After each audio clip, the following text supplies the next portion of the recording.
Hello, story and music lovers. I'm so pleased to be with you today to share some cheer from the Emerald Isle.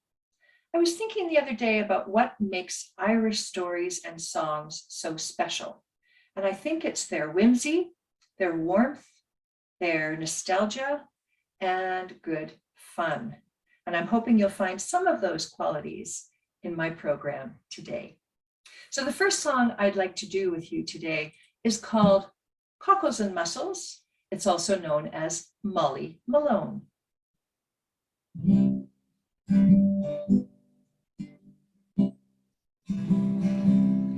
In Dublin's fair city, where the girls are so pretty, I first set my eyes on sweet Molly Malone. She wheeled her wheelbarrow through streets broad and narrow, crying cockles and mussels, alive, alive, oh, alive, alive, oh, alive, alive, oh, crying cockles and mussels, alive, alive, oh. She was a fishmonger, but sure 'twas no wonder, for so were her father and mother before, and they both wheeled their barrow through streets broad and narrow, crying cockles and mussels, alive, alive, oh, alive, alive, oh, alive, alive, oh, crying cockles and mussels, alive, alive, oh. She died of a fever, and no one could save her, and that was the end of sweet Molly Malone. Now her ghost wheels her barrow through streets broad and narrow, crying cockles and mussels, alive, alive, oh, alive, alive, oh, alive, alive, oh, crying cockles and mussels, alive, alive, oh. One more time, alive, alive, oh, alive, alive, oh, crying cockles and mussels, alive, alive, oh.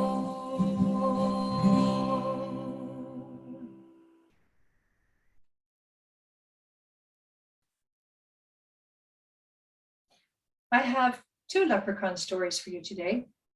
The first one is called Malachy O'Flynn and the Leprechaun. Now, Malachy O'Flynn was as rotten a man as was ever coughed up by the green hills of Ireland.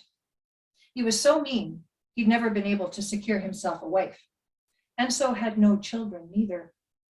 The only people he had to talk to was the occasional passing merchant. Malachy O'Flynn's farm happened to be on the migratory route for leprechauns traveling from County Kerry to County Cork. And so he saw leprechauns too.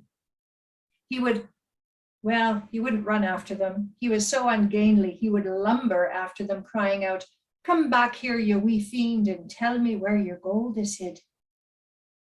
But the leprechauns are fleet of foot, you might know, and they were never caught. Until one day, when a particularly opinionated leprechaun happened to cross Malachy O'Flynn's land. Once again, Malachy O'Flynn ran after him, crying out, "Come back here, you wee fiend, and tell me where your gold is hid."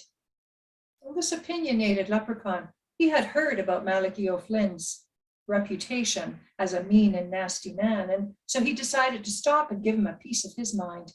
Stopped dead in his tracks, he did, turned around and cried out, "Malachy O'Flynn, you're nothing but a mean and rotten man.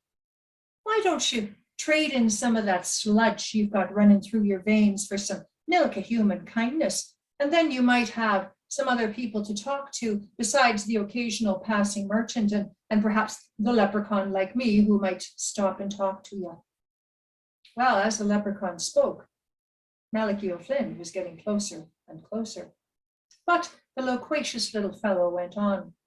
And he finished with, Malachy O'Flynn, you're nothing but a mean old ogre. And that was enough for Malachy O'Flynn to lunge forward and grab the little fella around the waist. Ha! Now I've got you, laddie, he said. Tell me where your gold is hid. Well, the leprechaun said, if you think I'm going to tell you that, you've got another thing coming. All that day, Malachy O'Flynn held on to the little leprechaun and kept asking him where his gold was. But the little leprechaun stayed mute. Even when Malachy O'Flynn squeezed a little for some coercive effect, the leprechaun would not tell him. It came to be dinner time, and Malachy O'Flynn never missed his dinner. But he was so mean, he decided not to let the leprechaun go. He said, I'll toss him in the old dry well. And so, arsed over tea kettle, the little leprechaun was thrown into the old dry well. And he was very frightened indeed. He did not want to die at the bottom of an old dry well. Malachy O'Flynn went in to have his dinner. But the little leprechaun cried out so and called for help. Malachy O'Flynn's dinner was quite disrupted. And so he decided not to release him, of course, but to bury him alive.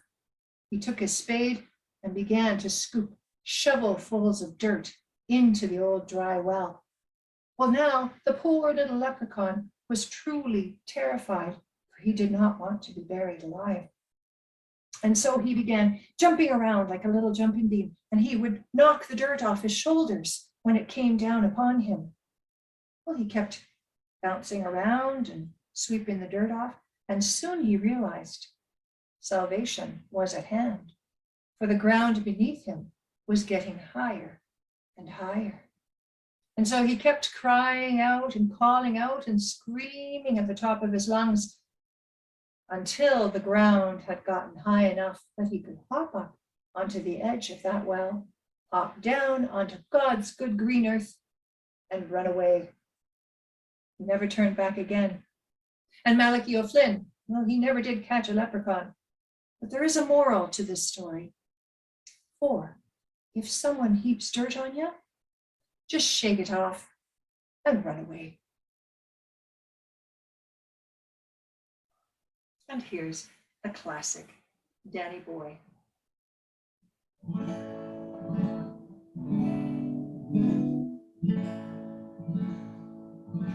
Oh, Danny boy, the pipes are calling from glen to glen and down the mountainside. The summer's gone and all the roses falling. 'Tis you must go and I must bide.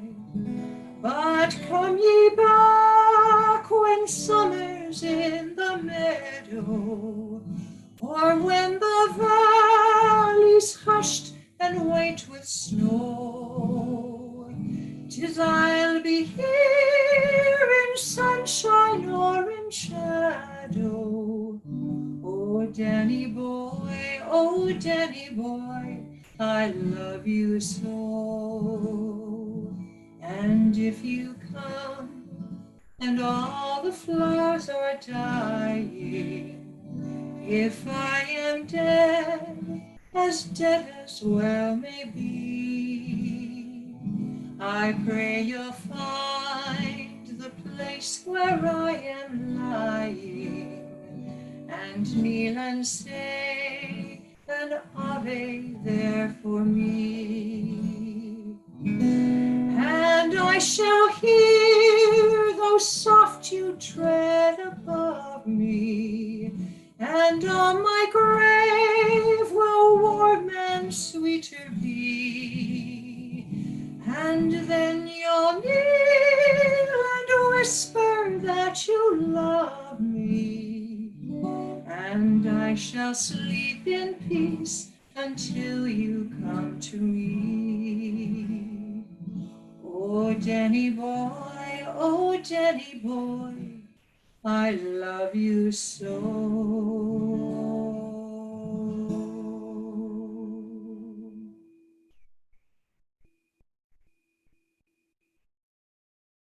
This story is called The Giant's Causeway. Now, there is a peculiar rock formation in Northern Ireland that, when you look at it from the top, looks like a pathway. Scientists say that they are basalt columns that were formed when a volcano erupted and the rock cooled quickly. But storytellers know how that was really formed. Long, long ago, when giants ruled the land, there was the biggest, the strongest, and the tallest of the Irish giants, named Finn McCool. But Finn McCool was not satisfied being the biggest and tallest and strongest in Ireland. He wanted to challenge the Scottish giants to a contest. And so he built a pathway from Northern Ireland at Torhead over to the Mull of Kintyre. And he built it out of octagonal rocks. It was a pretty pathway indeed. Well, he crossed that pathway once he had completed it over to the Mull of Kintyre, and he shouted his challenge to the Scottish giants. Most of them did not respond, but one did. Benandonner was his name. And when he came towards the pathway, Finn McCool realized that he was much bigger, much taller, and much stronger looking than he had anticipated. And so Finn McCool turned tail and he went back across the pathway back to his home at the Fort of Allen. Una, his wife, was there, and he said to her that he had challenged the Scottish giants to a contest and thought better of it. They heard Benandonner coming closer, his great stomping feet across the land.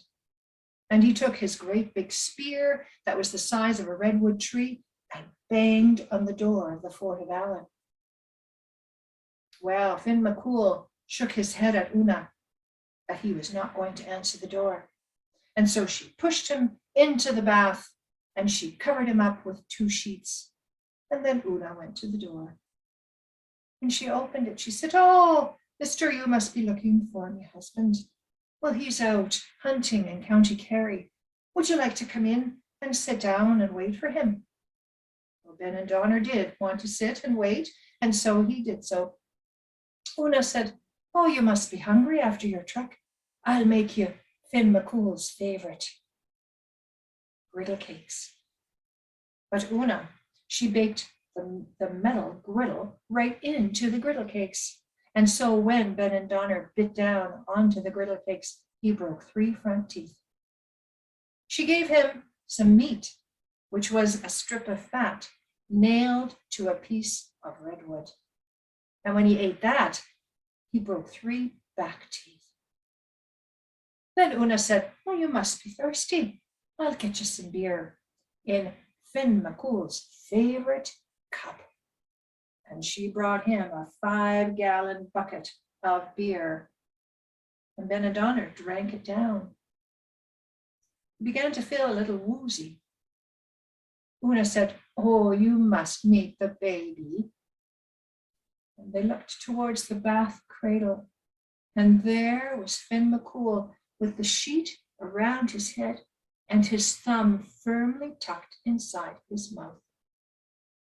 Benandonner thought to himself, if this is the size of the baby, what is the size of the father? And so he got up and told Una he needed a bit of air. "Certainly," she said. They went back outside, and Una pointed to some boulders out in the yard by the Fort of Allen. And she said, "Oh, Finn McCool and his friends play with those. They throw them up in the air over the Fort of Allen and then run around the other side and catch them before they fall." Benandonner was up to the challenge. He picked up one of the boulders, but he could barely get it over his head. And in fact, it landed back on his head and cricked his neck. His head was hard enough not to be injured, but it was also full of good sense. And he decided that he'd best return home before Finn McCool came back. And so off he went. He retraced his steps across the pathway back to Scotland. And as soon as Benandonner was gone, well, Finn McCool came up out of the bath cradle, and he went back to that pathway, and tore it up so that only the ragged ends remain in the Mull of Kintyre and at Torhead in Northern Ireland. And that is how we see it today. A few years ago, my husband and I traveled to Ireland. It was a fantastic trip. We stopped in at Tipperary, and there's a sign outside the town that says, "You've come a long way," which is, of course, a reference to this next song.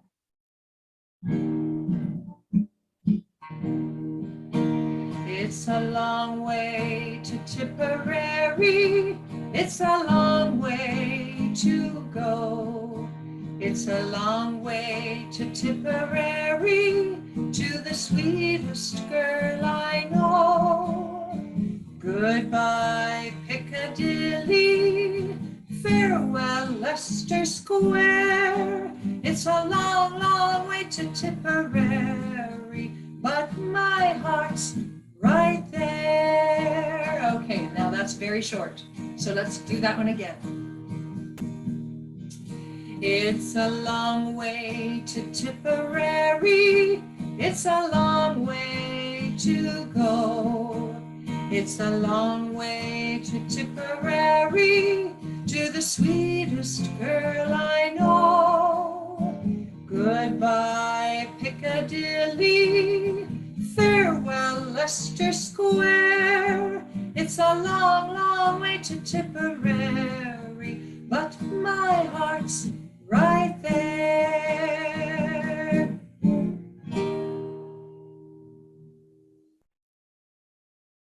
My second leprechaun story is called The Ragwort Field. One day, Tom Fitzpatrick was walking along a tall hedge on his father's land when he heard a clack, clack, clacking sound. He stood up on tiptoe and looked over the hedge, and he saw a little brown jug that looked like it would contain about a gallon of liquor. Then he saw a little man who was dressed in a funny hat and a leather apron. The little man climbed up onto a stool, dipped a cup into the liquor jug, and then put it beside his chair that was sitting there. And the little man sat down and began hammering on the bottom of a shoe that was just the size of his foot. Tom Fitzpatrick looked with interest at the little man, for he thought to himself, "I have heard talk of leprechauns, but I've never seen one myself." And so he was sure he had a leprechaun in his sights, and he knew that he mustn't let it out of his sight. So then he squeezed his way through the hedge, all the while watching the little man. And when he came through, he said to the little man, "God bless your work." The little man said, "Thank you kindly." And Tom Fitzpatrick said, "But why might you be working on a holiday?" And the leprechaun said, "Well, that's my business and not yours." "Well," said Tom, "might you be telling me what's in your jug?" And the little man said, "That's beer." Tom said, "Beer?" And the little man said, "Yes, it is. And do you suppose you know what it's made from?" And Tom said, "Oh, malt, I suppose." All the while he kept looking at the little leprechaun. And the little man said, "Well, that's where you're wrong, for I made it from heath." "Heath?" Tom said. "You don't think me such a fool as to believe that." The little leprechaun said, "Well, you can believe anything you like. But while you've been talking to me, the cows have gotten into the oats and they're knocking the corn about. You'd best pay attention to your father's land." Tom was just about to turn to look at what the cattle were doing, and he remembered he must keep the leprechaun in his sights. And then he lunged at him and grabbed the little man and said, "I know you leprechauns have money. Where's your money?" The little leprechaun looked into the eyes of Tom Fitzpatrick and saw a bloody-minded man indeed. And so he decided he'd best tell him. "It's a few fields over," he said. "I'll take you there." And so, with Tom still carrying the little man and not taking his eyes off him, Off they went a few fields over. Now it was a bit of a trek because they had to go through ditches and over hedges and through a crooked bit of bog, but finally they made it, with Tom still holding the leprechaun. They came to a field of ragwort. Tom said, "Now where is your money buried?" And the little leprechaun said, "Oh, it's under that plant out there." Tom said, where is it then?" And they went out to the plant, and the little man pointed, and he said, "You must dig right here." Well, Tom was kicking himself for forgetting a spade. And so he said to the little leprechaun, "I will mark this plant so I know where your money is." He took one of the red garters off his stocking and he tied it to the ragwort plant. And he said to the little leprechaun, "Swear you will not take this garter off this plant, for then I will know where to dig when I return." The leprechaun said, I swear I will not take it off."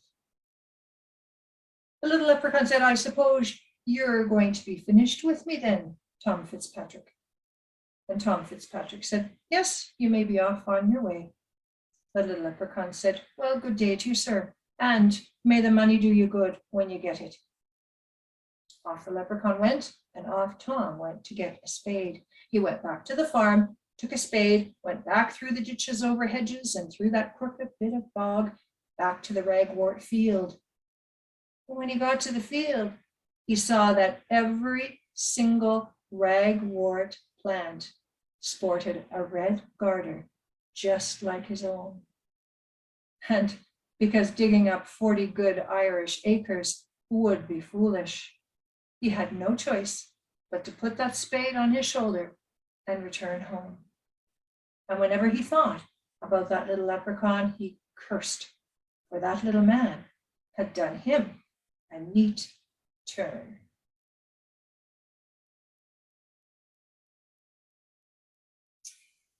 Thank you so much for tuning in and for singing along and for your generous listening ears for my stories. I'd like to finish with "When Irish Eyes Are Smiling," and I think it incorporates some of that warmth and whimsy and fun and nostalgia that I was talking about earlier. When Irish eyes are smiling, sure it's like a morn in spring. In the lilt of Irish laughter, you can hear the angels sing. When Irish hearts are happy, all the world seems bright and gay. And when Irish eyes are smiling, sure they steal your heart away. One more time now. When Irish eyes are smiling, sure it's like a morn in spring. In the lilt of Irish laughter, you can hear the angels sing.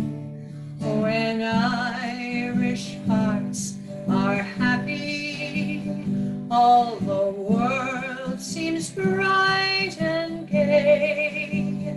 And when Irish eyes are smiling, sure they steal your heart